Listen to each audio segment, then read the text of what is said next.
Good morning, good afternoon, good evening, and welcome to a whole new way of thinking about thought.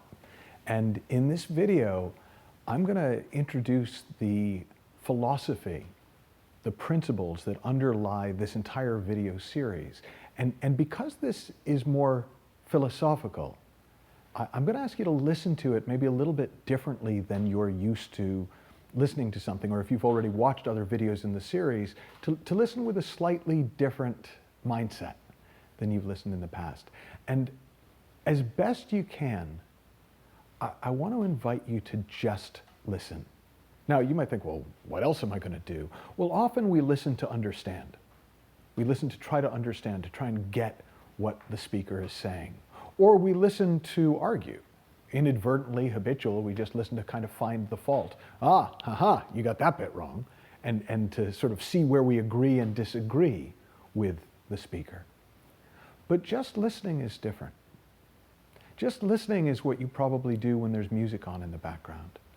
Just listening is what you probably do if you're sitting by the ocean listening to the waves. Just listening is something that we kind of default to in nature, but we're not used to when there's another human being speaking. And so I just want to invite you as best you can to just listen and trust that the intelligence inside you will hear what you need to hear and see what you need to see. And one of the reasons that we're doing this on video is that you can go back and just listen again. And then you can go back and just listen again. And each time you'll hear something a little bit different, a little bit deeper, and often a little bit new. It's not at all uncommon that somebody will listen to one of these and come back and go, I love the re-edit. I loved those bits you added. And of course, it's just that each time your head's in a little different place, so you hear things a little bit differently. And in order to kind of share with you why I think it's worth us spending a whole video together talking about a whole new way of thinking about thought, as opposed to some of the more practical sounding titles in the series, I want to kind of share a bit of my story. I know some of you will know my story, some of you won't know my story at all. But in my TEDx talk, Why Aren't We Awesomer?, I share the story of my suicidal ideation as a teenager, how I got so caught up in suicidal thinking that it became my constant background noise in my head all day, every day.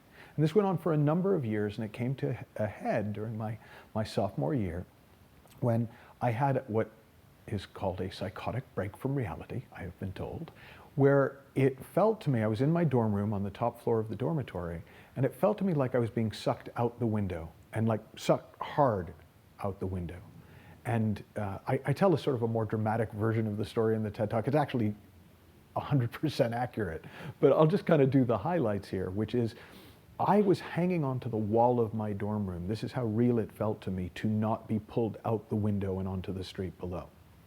And there was a phone on the floor by the wall, and I phoned the suicide hotline, and I got a busy signal.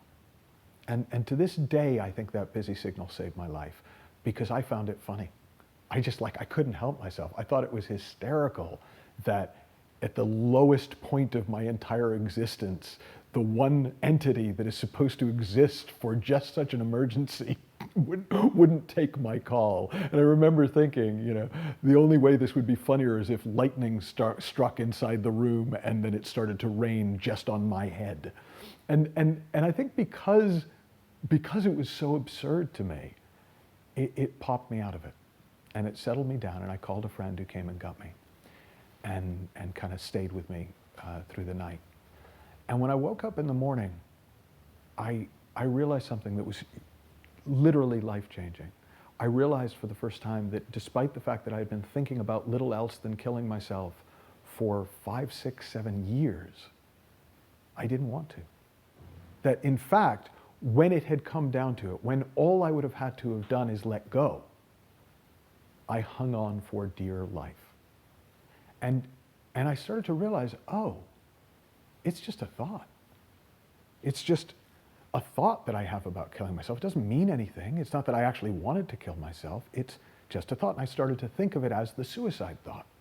And once I could label it, once I could see it for what it is, it stopped being scary. And I noticed, because I wasn't scared of it anymore, that it tended to come when I was stressed. And I realized, oh, this is like my little escape fantasy. When I'm stressed, I kind of give myself relief by thinking about killing myself. And then it became even less scary. It became kind of like, well, that makes sense. And I just stopped thinking about it after a while, and it would come and go, but I don't know if it stayed because I stopped noticing it. Now, a couple years after that, I met my wife. We've been together just about 30 years now. And I did not have the guts to tell her about my childhood. Like, I just thought I was doing pretty well by then. So I thought, well, you know, that's in the past.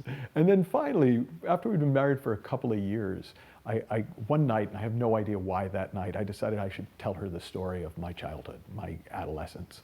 And I shared bits of the story, and it culminated obviously in that night and the suicide thought. And I sort of told the whole story without looking at her, just because I didn't want to know how she was reacting in some way.